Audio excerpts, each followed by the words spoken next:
سب سے طاقتور چیز صدقہ ہے جو موت کو بھی ٹال سکتی ہے۔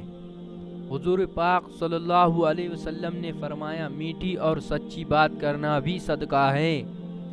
صدقہ فقیر کے سامنے عاجزی سے اور باادب پیش کرو، کیونکہ خوش دلی سے صدقہ دینا ہی قبولیت کا نشان ہے۔ حضرت علی رضی اللہ تعالیٰ عنہ نے فرمایا، جو چھوٹے ہاتھ سے دے گا وہ لمبے ہاتھ سے پائے گا۔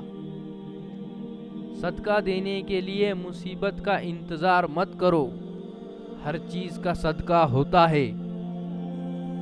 عقل کا صدقہ یہ ہے کہ جاہل کی بات سن کر برداشت کی جائے۔ حضرت علی رضی اللہ تعالیٰ عنہ نے فرمایا، اپنے دین کا آغاز صدقہ دینے سے شروع کرو، اس دن تمہاری کوئی دعا رد نہیں کی جائے گی۔